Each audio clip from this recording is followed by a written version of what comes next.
ఇప్పుడు ఏం చేద్దామంటే శాండ్ ఎట్లా ఉంటుందో చెక్ చేద్దాం. ఇంత వైట్ గా ఉన్న వాటర్. Okay sir. మీకు ఇంతకుముందు అడిగారు కదా రోబో శాండ్ కి దీనికి డిఫరెంట్ ఏంటండి? అవునవును, మీకు తెలుస్తా చూడండి. చేసే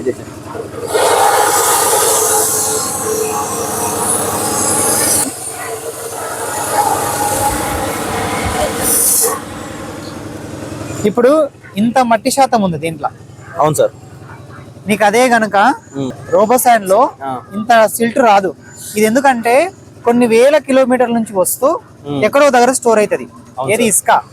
ఆ రాయి రాయి రాయి రాయి రాయి వచ్చేసి కొద్ది ఇసుకలాగా తయారవుతుంది. ఇంత లావు సన్నగా అవుతుంది. అవును సార్. సో దాన్ని మనం ఏమంటే నేచురల్ శాండ్ అవైలబిలిటీ గా తీసుకుంటాం. లేదు కాబట్టి రాయి నుంచి తీసుకోవచ్చు. అంటే ఇప్పుడు ఈ శాండ్ అనేది మనకి ఇప్పుడు పర్ఫెక్ట్ సార్.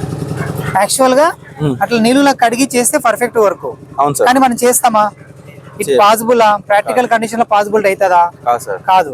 అవును. ప్రతిసారి కడిగి చేయాలంటే కడిగి చేయలేము. అవును సార్. అంటే అంత మట్టి ఉన్నప్పుడు, ఇలా మట్టి ఎక్కువ ఉన్నప్పుడు ఏమైందంటే ప్లాస్టింగ్ గానీ స్లాబ్లలో గానీ క్రాక్లు వచ్చే అవకాశం ఉంటది శాండ్ లో. సో మనం ఏంటంటే చాలా మందికి ఇక్కడ కొన్ని ఏరియాలో తెలియదు ఏంటంటే రోబో శాండే కరెక్ట్ వాస్తవానికి. కానీ ఇక్కడ ఎవరికి చెప్పినా అర్థం కాదు. అది రాయి నుంచి వచ్చింది కాబట్టి ఇంకా పర్ఫెక్ట్ ఉంటది. స్ట్రెంత్ చెక్ చేస్తే మీరు క్యూబ్ స్ట్రెంత్ కనుక చెక్ చేస్తే 28 days క్యూరింగ్ పెట్టి చూస్తే దీనికంటే అది ఒక 5 mm 7 mm ఎక్కువ వస్తుంది స్ట్రెంత్. ఓకే. రోబో శాండ్ కారణం ఏంటంటే దీంట్లో ఉండే మట్టి శాతం. దీన్ని సిల్ట్ కాంటెంట్ అంటారు. ఈ సిల్ట్ కాంటెంట్ ఎక్కువ ఉండడం వల్ల మట్టి శాతం వల్ల ఈ ప్రాబ్లమ్స్ వస్తాయి. ఓకే. దాని అంటే దీంట్లో మనకు మట్టి అనేది ఉండకూడదు అంటే కడిగి మనం రోజు వాడుకోవాలి. కడిగి వాడడం అంటే ఎంతవరకు పాసిబుల్ లేదు.